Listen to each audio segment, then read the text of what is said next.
How did Jesus handle conflict? Not by avoiding it or trying to win at all costs, but by transforming it into an opportunity for healing and reconciliation. Jesus offers a completely different approach. His method doesn't just resolve conflict, it creates opportunities for deeper connection and growth. It challenges our instincts and invites us to see conflict in a new light. Approach with humility. One of the most surprising aspects of Jesus' approach to conflict is his emphasis on humility. Instead of seeking to dominate or defend his position, he focused on reconciliation and understanding. This principle is beautifully illustrated in his teaching about resolving disputes. Therefore, if you are offering your gift at the altar and there remember that your brother or sister has something against you, leave your gift there in front of the altar. First go and be reconciled to them, then come and offer your gift. Jesus prioritizes reconciliation over religious ritual. This teaching was radical for his time, as offering gifts at the altar was one of the most sacred acts of worship in Jewish culture.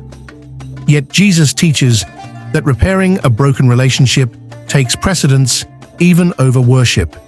This perspective challenges the common tendency to avoid or delay addressing conflicts, especially when doing so feels uncomfortable. Humility in this context means recognizing our role in the conflict, even if it's small.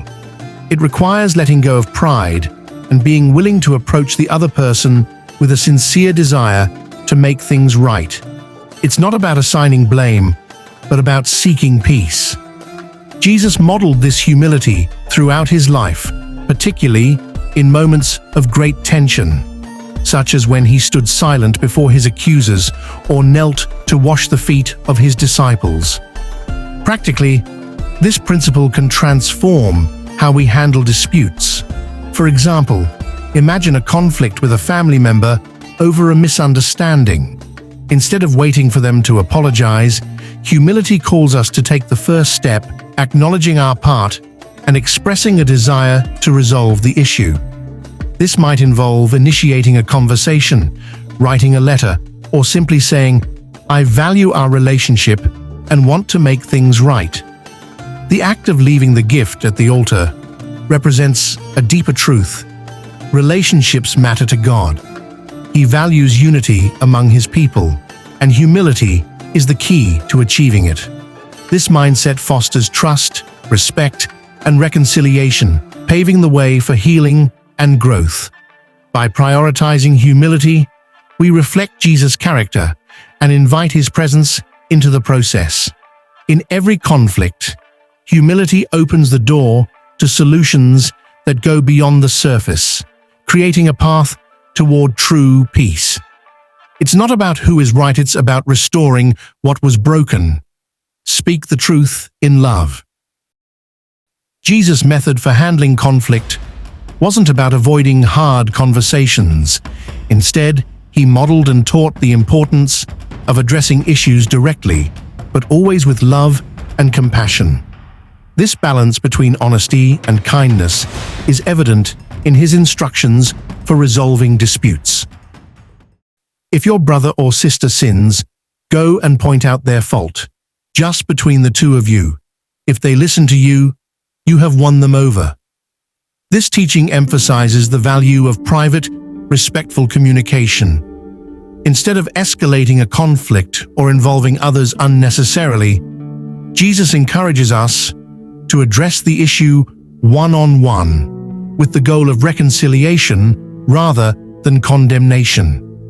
This method protects relationships and avoids the damage caused by gossip or public confrontations. Speaking the truth in love requires courage and intentionality.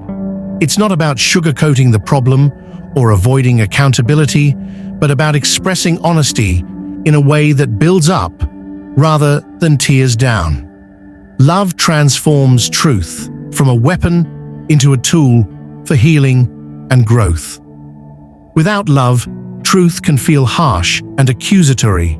Without truth, love can feel empty and unhelpful. Practically, this principle means choosing our words carefully and considering the timing and tone of our approach. For example, instead of accusing someone with, "You never listen to me," we might say, "I feel unheard when this happens, and I'd like us to work on it together." This shifts the focus from blame to understanding and invites a productive conversation. Jesus' approach also involves listening as much as speaking.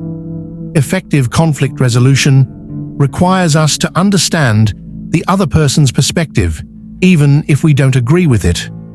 This mutual respect lays the foundation for finding common ground and restoring harmony.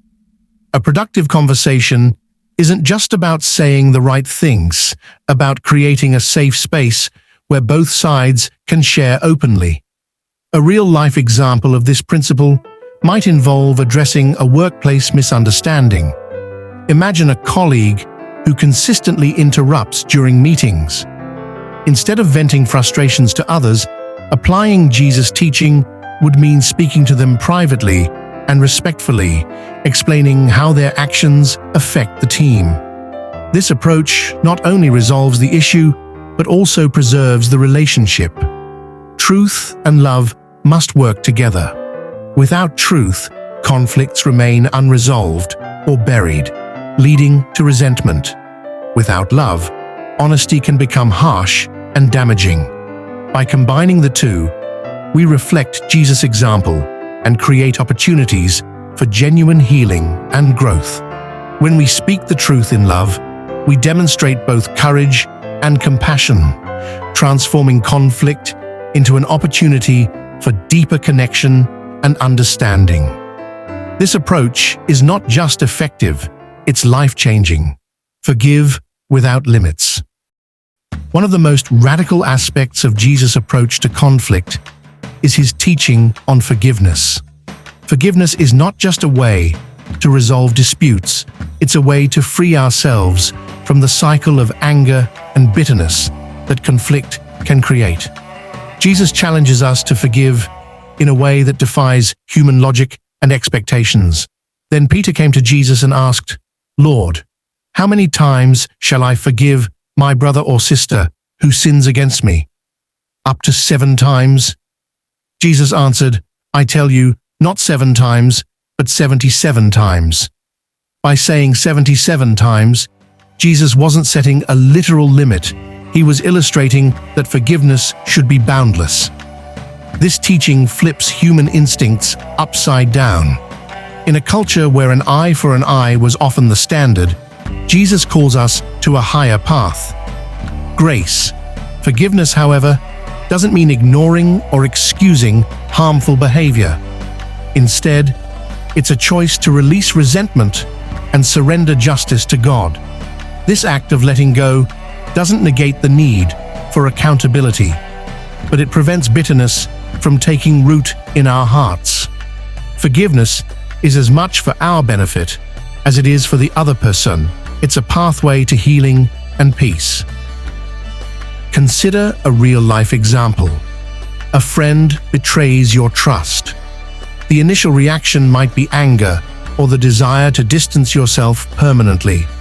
But forgiveness, as Jesus teaches, begins with a decision to release that anger, even if the relationship doesn't immediately return to what it was. It's not about pretending the hurt didn't happen. It's about refusing to let the hurt control you. Practically, forgiving without limits starts with prayer. Ask God for the strength to forgive, especially when it feels impossible. Writing a letter you don't send can also help articulate your feelings and process the pain. Forgiveness is often a journey, requiring repeated decisions to let go, especially in cases of deep hurt. Jesus' teaching also connects forgiveness to gratitude. When we reflect on the countless times God has forgiven us, it becomes easier to extend that grace to others. The parable of the unmerciful servant in Matthew 18:23-35 drives this point home. We are called to forgive others as we have been forgiven by God, a debt far greater than we could ever repay. Forgiveness doesn't erase the pain, but it breaks the chains of anger and resentment. It's the ultimate act of freedom, allowing us to move forward unburdened. Jesus knew that holding on to bitterness only deepens the wounds of conflict, while forgiveness paves the way for peace. In conflict, forgiveness is often the hardest step, but it's also the most freeing. By forgiving without limits, we not only resolve conflict, but also grow closer to God and to others, reflecting His infinite grace in our own lives. Jesus' approach to conflict is nothing short of revolutionary. Through humility, speaking the truth in love, and forgiving without limits, He offers a path that doesn't just resolve disputes, but transforms relationships. His method challenges us to prioritize reconciliation over pride, kindness over harshness, and grace over grudges. These principles aren't just for spiritual matters. They're practical tools for navigating conflicts in every area of life. Whether it's with family, friends, or colleagues, applying Jesus' teachings can lead to healing, understanding, and deeper connections. The next time you face conflict, remember His example. Approach the situation with humility.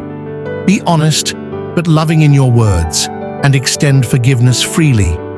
These steps are not always easy, but they lead to peace, not just in your relationships, but in your heart.